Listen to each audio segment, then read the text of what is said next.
Can your car dance wildly? Well, Man-Gil's car can do that.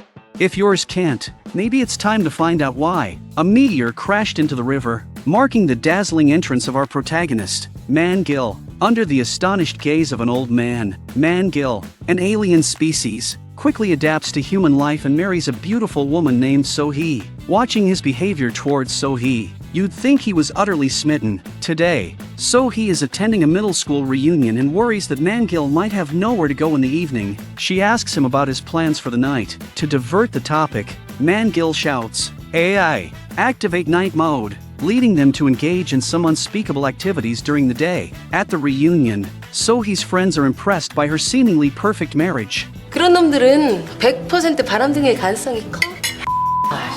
To which So-hee responds with an awkward sip of water. Stumbling back home, she enters the room to find Man-Gil's phone ringing. She intends to tell him, but even in his dreams, Man-Gil is murmuring, "I love you." As So-hee tries to place Man-Gil's hand back down, she notices a strange mark on his wrist but thinks nothing of it. Suddenly, she remembers something her friend Baiju mentioned today. She picks up the phone, only to discover her friend's suspicions were right. The next day, So-hee casually asked Man-Gil about his plans for Friday. Man-Gil brushed her off with a vague answer. Realizing she wouldn't get more information, So-hee secretly hired an agent online who specializes in these kinds of investigations. Following the provided address, she entered an office and was greeted by someone with an explosive hairstyle. Although initially skeptical, the certificates on the wall convinced her to trust the agent and share her situation. The agent, clearly experienced, devised a plan and began tailing Man-Gil. Each morning, Man-Gil spent 2.5 hours playing baseball,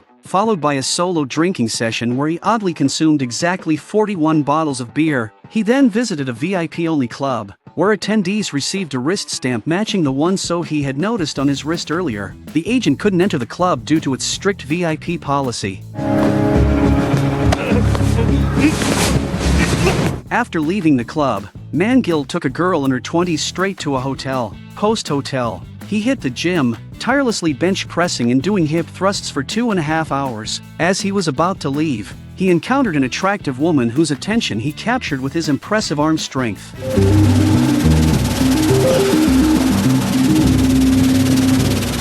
Fortnite is back and now available on Google Play and Later, the two headed to the riverside, where, under the watchful eyes of bystanders, they performed a wild dance.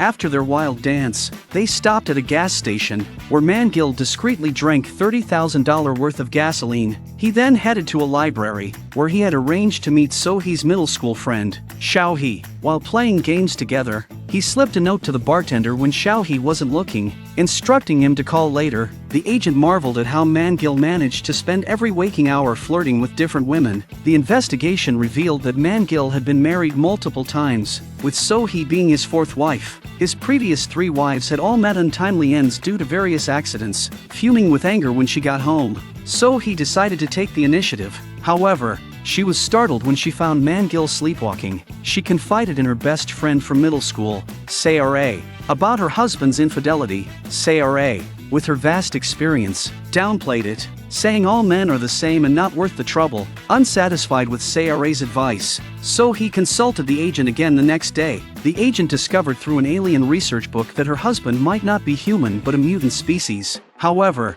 So-hee was skeptical. When Man-Gil returned home and found So-hee absent, he poisoned a glass of water. Meanwhile, representatives from various countries were meeting at a secret base in South Korea to discuss the recent surge in alien threats, particularly focusing on dangerous individuals like Man-Gil. Seeing So-hee's disbelief, the agent showed her his extensive collection of alien research books, but to no avail. Determined, he took So-hee to personally follow Man-Gil, hoping to reveal the truth. Man-Gil looked around to make sure no one was watching before drinking directly from the gas pump. Seeing this, So-hee's eyes widened in shock, realizing that everything the agent had told her was true. Back at home, she tried to process the agent's words while pouring herself a glass of water. Unaware that it had been poisoned, Man-Gil arrived, saw her about to drink, said something casually, and went to his room, startled. So-hee quickly took a sip to calm her nerves but immediately collapsed. In that moment, She recalled the agent's warning about Mangil's previous wives all dying in accidents, but it was too late. Hearing the noise, Mangil rushed out, feigning concern and asking what was wrong. 엄마, 나도 네가 해주는 밥 먹냐고 아주 죽을 뻔했다.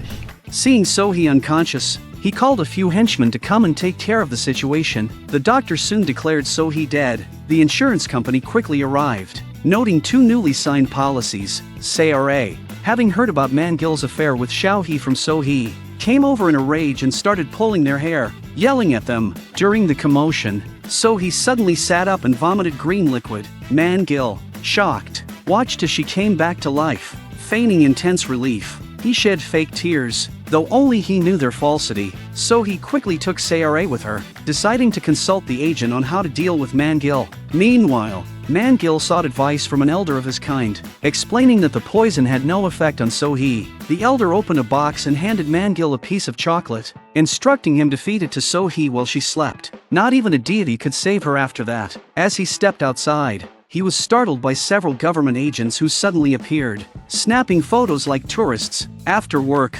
Baiju received a text message claiming that her boyfriend, the agent, was cheating on her, providing Sohee's address. She sneaked into the prop room and grabbed a prop gun. Meanwhile, Sohee confided in the agent about her near-death experience and asked for his help. The agent, already prepared, explained that the only way to kill aliens like Mangil was with high-voltage electricity. If that failed, he had a special homemade weapon. The agent quickly rigged Sohee's bathtub with a high-voltage device that would release 100,000 volts at the push of a button. After explaining how to use it, he pulled Sohee into a practice session, ostensibly to ensure she knew what to do, but he used the opportunity to get close to her, even attempting to kiss her until CRA intervened. At that moment, Baiju arrived. When Sohee opened the door, Baiju, waving the prop gun, threatened her. Recognizing Baiju, Sohee tried to greet her, but Baiju, enraged by what she assumed was an affair, started yelling. Hearing Baiju's voice, the agent in the bathroom shrank back. Baiju, finding the bathroom door locked and getting no response, kicked it open to find CRA using the toilet, who then angrily shouted at her to leave. The agent hid in the bathtub, trying to avoid the confrontation. Mangil was back and waiting for the elevator downstairs. Meanwhile, Baiju, feeling awkward, decided to smoke to calm her nerves. She grabbed a nearby lighter and was about to light up when Baiju pressed the button, activating the high-voltage device. The agent, still in the bathtub, received a full blast of 100,000 volts, causing the entire building to flicker with electricity. Seeing the elevator out of order, Mangil began climbing the stairs. 2 seconds later, power was restored, so he cautiously opened the bathroom door to find the agent barely conscious. Just as Baiju was about to speak, Sohee interrupted, blaming her for pressing the button. While explaining, she accidentally triggered the device again, delivering another shock to the agent. Seeing Baiju in tears, CRA comforted her, saying they were all accomplices now and needed to figure out how to handle the situation. Just then, Mangil called to say he was almost home. In a panic, they dragged the agent towards the wardrobe but didn't get him fully inside before Mangil walked in. Fortunately, Sohee was at the door to greet him. She embraced Mangil and quickly suggested he take a shower, claiming the water would get cold otherwise. Thinking it was a surprise, Mangil headed to the bathroom. As he happily showered, Sohee hit the switch again. 2.5 minutes later, seeing smoke emerge from the bathroom, she thought it had worked, but when she leaned in to listen, Mangil suddenly opened the door. Surprisingly, he politely greeted CRA and the others. Thinking quickly, CRA wished him a happy birthday, and Sohee chimed in that it was a surprise. Unfazed, Mangil asked Sohee to get him some clothes, and the three improvised a birthday celebration. Noticing Baiju's somber mood, Mangil asked what was wrong. Learning her boyfriend had just died, he awkwardly offered to step outside for a cigarette. Meanwhile, CRA and Sohee spiked his drink with 2 bottles of poison. When Mangil returned, CRA suggested he try the special vintage wine. About to drink, he felt it was unfair to enjoy such a treat alone and proposed a game of rock paper scissors. He won and drank, but nothing happened. Enjoying the taste, he poured another glass. Before they could react, he he suggested another round of rock paper scissors, which Baiju won this time. Just as Baiju was about to drink, an odd noise came from another room. Despite their protests, Man-gil insisted on checking it out. As Man-gil opened the wardrobe door, the agent's head suddenly popped out. Before the agent could say a word, Man-gil struck him with a stick, causing him to pass out again. Seeing this, Baiju burst into tears. To avoid exposure, Sayare quickly pulled Baiju away, telling her to stay calm. The group then gathered to discuss their next move. Realizing they were all now accomplices, Sayare suggested burying the bodies somewhere, and everyone agreed. As they were about to leave, they encountered Man-gil's henchmen. With everyone suspicious of each other, they exited while the henchmen entered. Man-gil, experienced in such matters, quickly dug a grave. At Sayare's signal, just as Man-gil was climbing out, so he struck him with a stick, knocking him to the ground. They hurriedly buried the unconscious Man-gil, but as they were leaving, he suddenly resurfaced. Sayare struck him several times with a shovel, but it was ineffective, so they fled in their car. Believing they had finally lost Man-gil after a while, they were startled when a hand reached through the sunroof.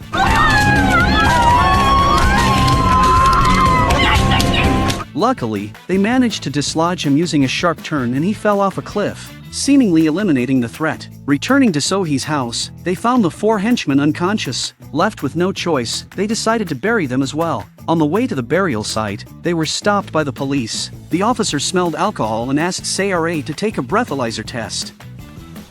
후 보세요.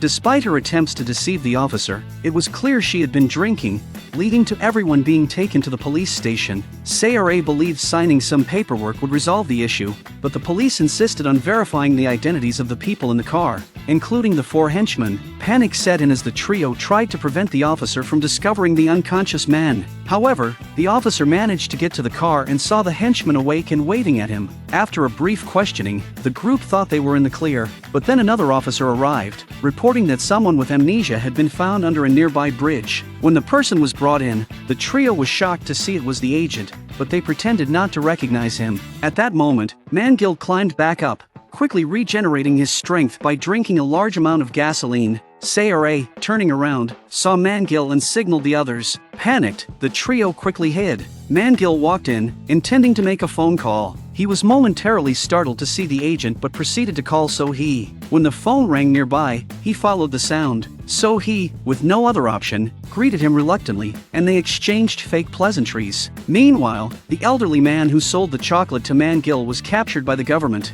After enduring some torture, he initially refused to reveal Man-gil's location but soon broke down and confessed.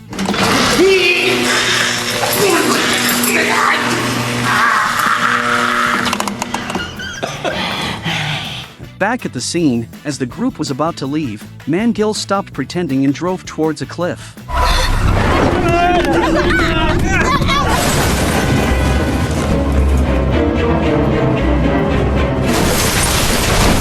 The fall wasn't too high, and they managed to escape. Man-gil, with a butcher knife stuck in his head, got up and followed them into a tunnel. Despite his rage, he took a bite out of the knife in frustration before chasing them. Due to the old man's confession, government agents arrived at the scene and were startled to find the agent. The trio hid in the underground passage, thinking they were safe, but Man-gil suddenly appeared, causing them to flee. Man-gil knocked over a shelf, pinning them down, and almost strangled Sohee before the government agents' voices distracted him. As Man-gil stepped outside, he was shot with a tranquilizer dart.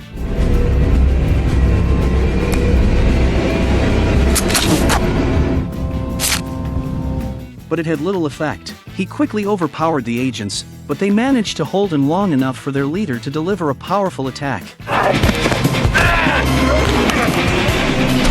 Just as Man-gil broke free, another agent fired a powerful arrow that struck him. Pinned down, Man-gil recited a spell, activating a power surge that repelled everyone. The government leader engaged him in a fierce battle, exchanging heavy blows and sparks.